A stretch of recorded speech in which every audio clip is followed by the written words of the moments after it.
Manhunt, rilis tahun 2003 oleh Rockstar Games. Di game ini, kamu berperan sebagai James Urquhart, seorang narapidana hukuman mati. Alih-alih dieksekusi, dia malah dipaksa masuk ke sebuah kota mati dan disuruh membunuh geng-geng jalanan secara brutal. Semua direkam diam-diam untuk dijadikan film snap oleh seorang sutradara sadis bernama Starkweather. Yang bikin game ini beda dari game kekerasan lainnya adalah sistem rewardnya.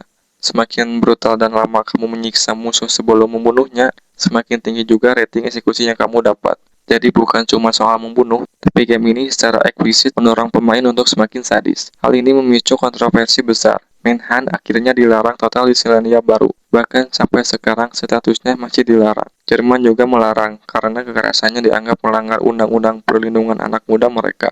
Di Inggris, situasinya makin panas ketika media mengaitkan game ini dengan kasus pembunuhan nyata seorang remaja tahun 2004. Rockstar Games dituduh menginspirasi pelakunya, meskipun belakangan investigasi menunjukkan hubungan itu jauh lebih lemah dari yang diberitakan. Devotion. Devotion adalah game horor psikologis buatan studio asal Taiwan, Red Kennel Games, dirilis tahun 2019. Game ini mengangkat cerita tentang keluarga Taiwan di tahun 1980-an dan kepercayaan spiritual yang berujung tragedi. Kritikus memuji game ini karena atmosfernya yang mencekam dan cerita yang kuat secara budaya. Tak lama setelah rilis, pemain menemukan sebuah Easter egg tersembunyi di salah satu adegan. Sebuah poster bertuliskan kalimat yang menyindir dan membandingkan seorang pemimpin Tiongkok dengan karakter Winnie the Pooh.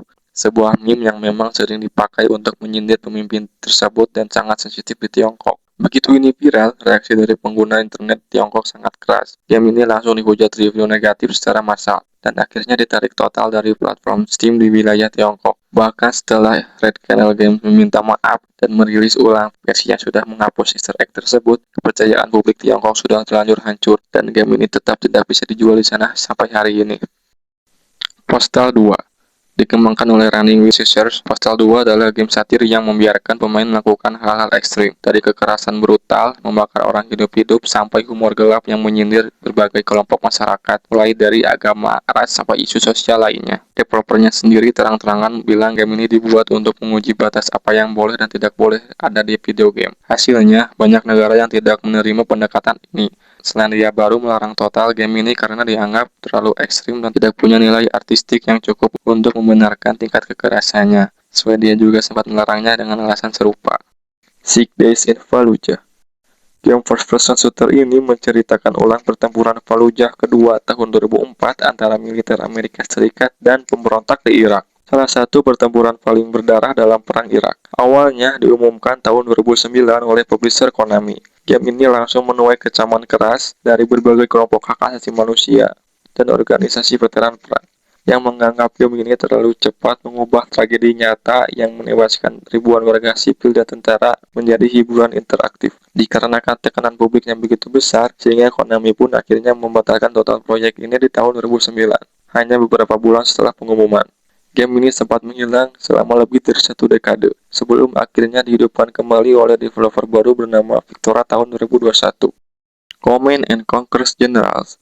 Dalam game ini, pemain bisa mengendalikan 3 kekuatan militer global, yaitu Amerika Serikat, Tiongkok, dan sekelompok teroris global bernama GLA. Salah satu skenario dalam game menampilkan serangan senjata nuklir terhadap kota Beijing, sesuatu yang langsung dianggap pemerintah Tiongkok sebagai penggambaran negatif dan tidak menghormati negara mereka. Akibatnya, seluruh seri Command and Conquer bukan cuma judul general saja, ikut terkena larangan distribusi resmi di Tiongkok. EA sebagai publisher tidak pernah berhasil merilis game ini secara legal di pasar tersebut. Thrill Kill adalah game fighting yang dikembangkan oleh Paradox Development tahun 1998 dengan konsep 7 karakter yang saling bertarung di dalam sebuah lingkaran neraka. Fitur unggulannya adalah sistem finishing move yang didesain sebrutal mungkin, mutilasi tubuh, pemotongan organ, sampai eksekusi yang menampilkan detail kematian secara eksplisit jauh lebih ekstrim dibanding game fighting populer di masanya. Electronic Arts atau EA yang saat itu berencana mendistribusikan game ini lewat label publishingnya akhirnya membatalkan perilisannya secara total. Alasannya adalah tekanan publik yang mulai menyorot tren kekerasan berlebihan dalam game, ditambah kekhawatiran internal EA sendiri soal citra perusahaan. Karena dibatalkan sebelum sempat dijual, Thrill Kill akhirnya jadi semacam harta karun di kalangan kolektor dan sejarawan game. Kuil yang bocor ke internet jadi satu-satunya cara orang bisa melihat seperti apa sebenarnya game yang dianggap terlalu ekstrim dijual ini. Soldier of Fortune. Soldier of Fortune dirilis tahun 2000 oleh Raven Software. Jadi salah satu pionir teknologi damage tubuh paling realistis di zamannya. Lewat sebuah sistem bernama Gold, teknologi ini memungkinkan tubuh musuh mengalami kerusakan sangat detail dan spesifik sesuai lokasi tembakan. Kulit yang terlupas, organ dalam yang terlihat, sampai anggota tubuh yang bisa terputus. Untuk game standar tahun 2000, tingkat realisme kekerasan seperti ini dianggap jauh melampaui batas kewajaran game FPS pada umumnya. Akibatnya, beberapa negara Eropa membatasi peredaran Soldier of Fortune karena tingkat detail kekerasannya dianggap melebihi ambang rating yang berlaku saat itu. Game ini sering disebut sebagai salah satu titik awal perdebatan soal seberapa realistis kekerasan boleh divisualisasikan dalam sebuah game komersial. Ethnic Cleansing.